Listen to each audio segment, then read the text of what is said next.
بس آخری عرض اس کے بعد میں بات ختم کر دوں گا. تو یہ کہ آپ نے حدیث ثقلین پڑھی تو اس میں یعنی کہ آپ نے حدیث کے یہ الفاظ ہیں کہ جو ہے نا قرآن اور اہل بیت اطاعت یعنی کہ مفہوم ہے کہ ان کی اطاعت واجب. یہ ایسے جی ہاں جی. تو وہ یہ ہے نا کہ آپ کی میں نے ماقبل اسپیچز سنی ہے اور جس میں آپ روایت پیش کرتے ہیں جن میں یہ ہے کہ قرآن جو ہے نا وہ کامل نہیں. میں نے نہیں کہا، ابو عمر نے کہا بھائی، عائشہ نے کہا، انہوں نے کہا لڑائی لڑنا ہے ان سے لڑو. نہیں لڑائی نہیں کرنی. بس یہ دیکھیں میں طالب علم ہوں، میں صرف جو سوال میرے ذہن میں پیدا میں نے بس وہ آپ سے یعنی کہ سوال کیا. بس یہ سوال کیا؟ تو سوال کیا؟ یہ کہ اگر ہاں جی قرآن ہم تک کامل نہیں پہنچا تو پھر اہل بیت اطہار کی جو تعلیمات وہ بھی ہم تک کامل نہیں پہنچی. تو جب ہم تک کچھ بھی کامل نہیں پہنچا تو ہم کس کی بات کریں؟ نہیں، یہ دونوں ملازم نہیں ہیں. پہلی بات یہ ہے کہ قرآن ہمیں کامل نہیں پہنچا، یہ میری ادعا نہیں، یہ آپ کے کتب میں موجود ہے. آپ اپنے کتب سے وہ دلیل لے کے آئے نا. آپ کے علماء کا فریضہ ہے کہ قرآن کامل پہنچا ہے. آپ جو فرض لے رہے ہیں نا کہ میں نے یہ ادعا کیا، وہ آپ لوگوں کی کتابوں میں بری پڑی ہے. تو کم از کم انصاف رکھو. جو بات کرتے ہو نا، بات اگر کرتے ہو تو انصاف سے بات کرو نا. یہ میں نے آپ کی کتابوں سے بری پڑی دکھائی ہیں اور آپ کے علماء یہاں پہ آتے ہیں. ہاں آپ کے علماء آتے ہیں، انہوں نے کوئی دلیل ابھی تک لایا، کوئی حدیث دکھایا، کوئی آیت دکھایا کہ صریح طور پہ بتایا کہ قرآن کامل ہے؟ کچھ یہاں پہ آتے ہیں آپ سے بات کرنے کے لیے نا، دراصل ان کا سٹینڈرڈ کوئی نہیں. اصل سٹینڈرڈ جو پاکستان میں جو فقہ کے علماء ہیں نا، ان سے اگر آپ کی بات ہو جائے تو بہت سے مسائل حل نکل سکتا ہے. یعنی تو ابھی آپ کو بتاتا ہوں وہ کیوں نہیں آتے. پتہ آپ کو وہ کیوں نہیں آتے؟ آپ کو پتہ ہے؟ میں آپ کو بتا دوں وہ کیوں نہیں آتے. وہ چھوٹے مولویوں کو بیچتے ہیں کیونکہ وہ جانتے ہیں کہ میرے باتوں کا جواب نہیں ہے ان کے پاس. وہ اس لیے نہیں آتے، وہ اس لیے نہیں آتے کہ وہ بڑے مصروف ہیں، بڑے وہ یہ ہیں وہ ہیں. وہ اس لیے نہیں آتے کیونکہ ان کے پاس کوئی دلیل نہیں ہے. میں نے ہاں ان کے پاس اس طرح نہیں ہے اس طرح. اور یہ لوگ جو آتے ہیں میرے سے قرآن وغیرہ پہ مناظرہ کرنا، آپ نہ سوچیں کہ یہ تیاری نہیں کرتا ہے، یہ اچھی طرح سے تیاری کرتے ہیں.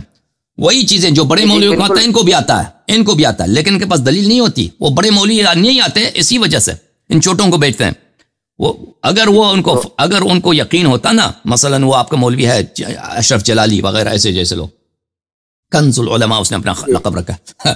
اگر اس کو یقین ہوتا، اس کو اطمینان ہوتا کہ وہ ادھر آ کے اچھی طرح سے دلیل دے سکتا، وہ ادھر 10 دفعہ آ جاتا، وہ ادھر مجھے ہرا لیتا. لیکن ان کو پتہ ہے کہ وہ نہیں کر سکتے، اس لیے نہیں آتے. تو پہلی بات یہ ہے کہ قرآن مجید آپ کے کتب میں آپ لوگوں کے پاس دلائل تو بہت ہیں کہ یہ قرآن ناقص ہے، دلیل ایک بھی نہیں ہے کہ یہ قرآن کامل ہے. تو اس میں میرا قصور نہیں ہے بھائی. تو مجھے بلیم نہ کرو کہ اللہ یری یہ کہتا ہے. نہیں، یہ آپ کے کتب میں موجود ہے.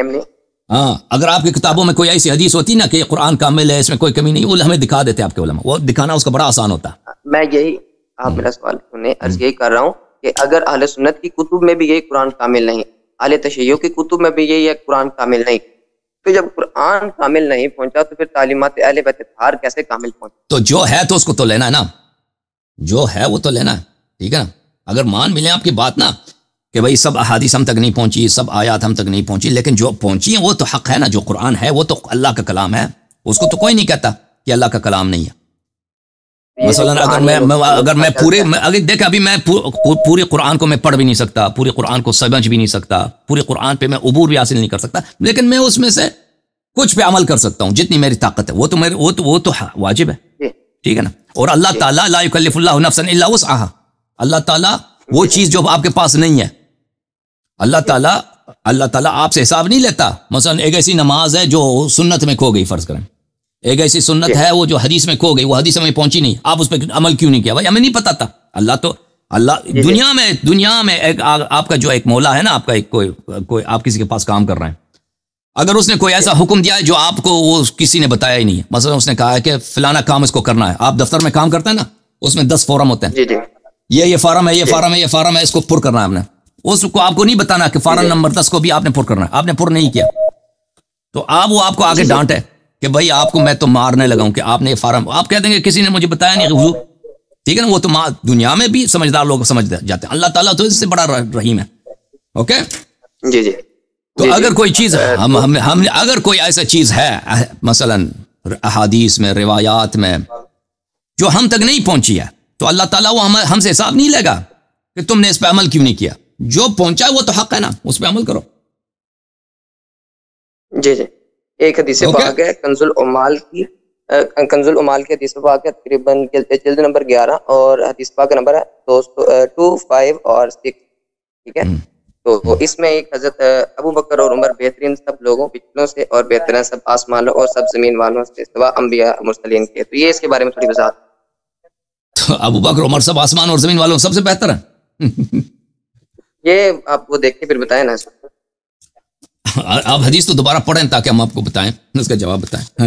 کنز العمال کی جلد نمبر 11 اور حدیث نمبر 256. کیا ہے حدیث اس میں؟ حدیث کیا کہہ رہا ہے؟ ترجمہ پڑھتا ہوں. ابو بکر عمر بہترین سب اگلوں پچھلوں سے اور بہترین سب آسمان والوں اور سب زمین والوں سے سوا انبیاء مرسلین کے. اچھا، آپ کی خدمت میں عرض کروں کہ قرآن مجید کا فرمان ہے حل یستوی الذین یعلمون والذین لا یعلمون. ٹھیک ہے نا؟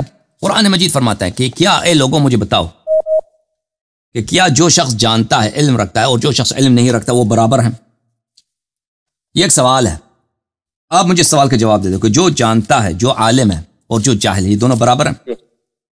ہاں نہیں، بالکل نہیں، بالکل برابر نہیں ہے نا. ایک شخص جو جانتا ہے وہ اس کا رتبہ بلند ہے، واضح. قرآن اسی لیے سوال کر رہا ہے کیونکہ اس کا جواب انسان سے وہ اقرار لینا چاہتا ہے کہ اعتراف کرو تم کہ جو جانتا ہے وہ بہتر ہے اس شخص سے جو نہیں جانتا. یہ کتاب ہے مسلم ابن حجاج قشیری نیشابوری کی کتاب، بلے چاپ دارالفکر سنہ 2010 دارالفکر بیروت میں چھپی کتاب ہے. باب التیمم.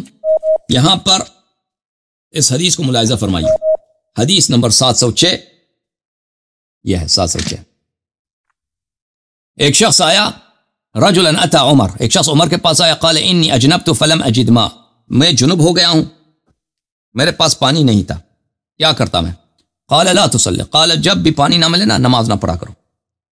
تو فقال عمار اما تذكر اذ انا وانت في سريه فاجنبنا فلم نجد ماء فاما انت فلم تصلي واما انا فتمعكت في التراب وصليت. کیا تجھے یاد نہیں ہے کہ ایک دفعہ ہم دونوں ایک لشکر میں تھے، ہم دونوں جنب ہو گئے تھے، تم نے اسی وقت بھی نماز نہیں پڑھی تھی، لیکن میں نے زمین پر مٹی پہ میں نے لوٹے ماری ہیں، میں نے اپنے آپ کو رول کیا ہے مٹی پر، اور میں نے نماز پڑھی تھی. جب ہم رسول پاک صلی اللہ علیہ وسلم کے پاس آئے، انہوں نے کہا تھا انما كان يكفيك ان تضرب بيديك الارض ثم تنفخ ثم تمسح بها وجهك وكفيك. اور رسول پاک صلی اللہ علیہ وسلم نے فرمایا تھا کہ تیرے لیے کافی تھا کہ تو زمین پہ تیمم کرتا، ہاتھ زمین پہ مارتا، چہرے پہ مارتا، کفوں پہ مارتا، دونوں ہتھیلیوں پہ مارتا، تو یہ کافی ہوتا تھا. اب آپ مجھے بتائیں کہ ایک شخص ہے، اسلام کا اتنا واضح حکم ہے کہ پانی نہ ملے تو تیمم کر لینا، پانی نہ ملے تو تیمم کر لینا، وہ قرآن کے نص کے خلاف فتویٰ دیتا ہے، کہتا ہے کہ تو نماز نہ پڑھ. اور رسول پاک صلی اللہ علیہ وسلم کی اسی سنن نسائی وغیرہ میں حدیث ہے، ملاحظہ فرمائیے. سنن نسائی میں یہ حدیث ہے کہ لیس بلی ان العہد الذی بیننا وبینہم الصلاۃ فمن ترکها فقد کفر.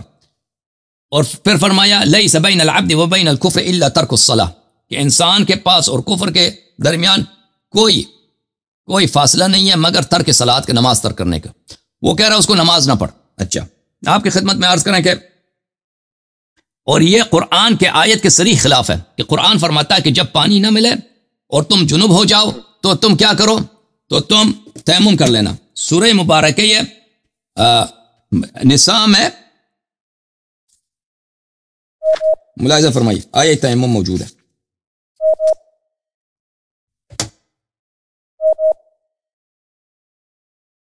سورہ مبارکہ نساء میں آیت تیمم، سورہ نساء.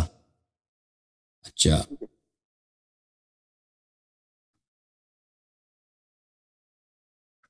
ملاحظہ فرمائیے آیہ نمبر 43. اعوذ باللہ من الشیطان الرجیم یا ایھا الذین آمنوا لا تقربوا الصلاۃ وانتم سکارى، اس میں ہے وَإِن كُنتُم مَرْضَىٰ أَوْ عَلَىٰ سَفَرٍ أَوْ جَاءَ أَحَدُكُم مِّنَ الْغَائِطِ، اگر تم مریض ہو یعنی پانی ٹچ کرنا تمہارے لیے مشکل ہے، پانی تمہارے لیے ضرر رکھتا ہے. او علی سفر، یا تم سفر میں ہو پانی نہیں ملتا. او جاء احدکم من الغائط، تم نے پیشاب کیا ہے، تم نے پیشاب پاخانہ کیا. او لامستم النساء، یا تم نے عورتوں کے ساتھ مجامعت کیا، تم نے عورتوں کے ساتھ مجامعت، جنب ہو گئے ہو. فلم تجدوا ماء اور پانی نہ ملے فتیمموا صعیدا طیبا فامسحوا برؤوس وجوہکم وایدیکم تو تم تیمم کر لینا. بھائی ایک شخص کو اگر تیمم ہی نہیں آتا, تیمم اتنا جو ہر بنگالی کو آتا ہے, بنگال میں بھی جائے نا جو سب, ویسے بنگال اتنا پسماندہ علاقہ نہیں ہے نا, وہ آپ چلیں جائیں ایسے پسماندہ علاقوں میں, شمالی وہ آپ کے جو فیڈرل ایریا ہے نا پاکستان میں, جو قبائلی علاقے ہیں جہاں پہ بالکل لوگ جو ہیں وہ پسماندہ علاقہ ہے, نہ تعلیم نہ کچھ, ان کو بھی پتہ ہے کہ تیمم کوئی چیز ہوتی ہے. اوکے, جو نہیں جانتا وہ کیسے ہو سکتا ہے جاہل, جب قرآن کہہ رہا ہے کہ, جب قرآن بتا رہا ہے کہ تم عالم اور جاہل برابر نہیں ہے, ایک شخص جو عام چیز کو نہیں جانتا وہ کیسے بھلے وہ عالم الناس ہو سکتا ہے, سب سے افضل ہو سکتا ہے. میں آپ کو ایک اور چیز دکھاؤں, آپ کے اپنے علماء نے بھلے آپ کے اپنے علماء نے اس بات کا جو ہے اعتراف کیا ہے. یہ کتاب الموضوعات ہے, الموضوعات لأبي الفرج عبد الرحمن ابن الجوزی, الجزء الاول چاپ بھلے محمد ناشر محمد عبد المحسن, یہ مدینہ منورہ میں ایک کتاب چھپی ہے سنہ 1967 میں. اس کتاب میں ملاحظہ فرمائیے صفحہ نمبر 303 میں, 303 یہاں پر باب فی فضل ابی بکر, ابی بکر کے فضل میں, قد تعصب قوم, فرماتے ہیں کہ ایک قوم جو متعصب ہے, انہوں نے تعصب کیا, لا خلاق لهم, ان کی دین ہی نہیں ہے, لا يدعون التمسك بالسنہ, اور وہ سب محدثین ہیں, محدثین کا ایک طائفہ جن کا بے دین لوگ ہیں, انہوں نے کیا کیا تعصب کی وجہ سے, فوضعوا لأبی بکر فضائل, ابو بکر کے لیے انہوں نے فضائل, جھوٹے فضائل بنا دیے. اچھا, وفیہم من قصد معارضۃ الرافضہ, اور ان میں ایسے لوگ ہیں جنہوں نے شیعوں کا مقابلہ کے لیے, روافض کے مقابلے کے لیے, کہ روافض کے پاس وہ کہتے ہیں کہ امیر المومنین علیہ السلام کے پاس ایسے احادیث ہیں, تو ان کے مقابلے کے لیے انہوں نے احادیث گڑھی ہیں. اوکے ٹھیک ہے بھائی, یہ جو احادیث گڑھی ہیں ان میں جو راوی ہیں وہ تو پھر باطل ہوں گے نا سارے. دیکھیں آپ کے پاس یہ ایک لمبی بات ہے کہ آپ کے پاس جو احادیث ہے وہ واقعاً ان روات سے ہے یا نہیں ہے جی, کیونکہ جو شخص حدیث گڑھتا ہے نا وہ راوی بھی بنا سکتا ہے اس کے لیے, ہاں راوی بھی بنا سکتا ہے. اب یہ بڑی لمبی کہانی ہے کہ آپ کے کتب میں جو احادیث ہیں یہ اس طرح نہیں ہے کہ یہ سب احادیث انہی روات میں سے ہوں. پرانے زمانے میں محدثین اپنے اجتہاد, اب ان کے پاس ایک حدیث ہے نا, اس کی سند ان کے پاس نہیں ہے, وہ اپنے اجتہاد سے اس حدیث کے لیے سند بناتے تھے پرانے زمانے میں. تو آپ کی کتب میں بہت سارے احادیث بخاری میں اسرائیلیات ہیں, مسلم میں اسرائیلی, اس کے سند میں ایک بھی یہودی نہیں ہے, ایک بھی یہودی نہیں ہے. یہ بہت بڑی لمبی عجیب بات ہے کہ مثلا ہم کہتے ہیں کہ بھئی یہ یہودی سے مسلمان ہوا, اسرائیلیات اس نے داخل کر دی, نہیں. تفسیر میں بہت ساری احادیث ہے, اس میں ایک بھی یہودی نہیں ہے. اچھا, اور آپ کے علماء کے اقوال بھی ہیں نا, وہ محمد ابن سیرین وغیرہ کا, کہ سنہ 100 سے پہلے کوئی سند نقل نہیں کرتا تھا, سنہ 100 سے پہلے کوئی سند نقل نہیں کرتا تھا. تابعین وغیرہ جو تھے وہ سند نقل نہیں کرتے, تابعین سند نقل نہیں کرتے تھے, سند تو بعد میں شروع ہوا. تو پھر ان حدیث کے اسانید کہاں سے آ گئے جب پہلے زمانے میں سند ہی نہیں ہوتا تھا؟ وہ کہتے تھے کہ پیغمبر نے یہ فرمایا صلی اللہ علیہ وسلم. تو بعد میں یہ اسانید کہاں سے آ گئے؟ اور سب اس زمانے میں مراسیل ہوتے تھے اور احادیث ایسی نسبت دیتے تھے, مثلا زہری اس کے اکثر احادیث کیا ہیں, وہ کہتے ہیں کہ رسول پاک صلی اللہ علیہ وسلم سے بلغنی, یہ خبر آیا. اچھا, تو اس زمانے میں تو سند, یہ بعد میں اسانید اجتہاد سے بنائے گئے. تو اس طرح ضروری نہیں ہے کہ اگر اس کے سند میں سب ثقات ہیں تو وہ حدیث حتماً صحیح ہے, وہ حدیث گڑھی نہیں گئی ہے. ہاں, کیونکہ یہ اسانید کی کہانی بڑی لمبی ہے, وہ کسی اور وقت پہ اس پہ بات کریں گے انشاءاللہ. چلیں, تو اگر اس طرح ہے تو پھر تو کوئی ایک حدیث بھی نہیں بچتی. بالکل نہیں بچتی, بالکل آپ کے مذہب کی کوئی حدیث نہیں بچتی مگر وہ حدیث جو شیعہ حدیث کے اہل بیت علیہ السلام کے احادیث کے موافق ہو. بالکل ہمارا یہ موقف ہے کہ آپ کے مذہب میں جو احادیث ہیں صرف وہی احادیث آپ کے مذہب میں صحیح ہیں جو وہ اہل بیت علیہ السلام کے طریق سے جو احادیث مروی ہیں ان سے موافقت رکھتی ہیں. جی ہاں, باقی سب کا کوئی آپ کے مذہب میں جو دیکھیں نا, آپ کے مذہب میں جو احادیث ہیں آپ کی کتب میں جو موجود ہیں, تو ان کی جو اسناد ہیں تو ان کی وہ شروع سے چلتی آ رہی ہیں. جی بالکل, جیسے میں نے عرض کیا تھا نا آج کہ ہمارے مذہب میں ائمہ طاہرین علیہ السلام کے زمانے میں کتابیں لکھی گئی تھی نا. مثلا سلیم ابن قیس ہے, سلیم ابن قیس خود رسول پاک صلی اللہ علیہ وسلم کے وفات کے فوراً بعد مدینے پہنچے تھے, تابعی ہیں لیکن بہت پرانے تابعی ہیں.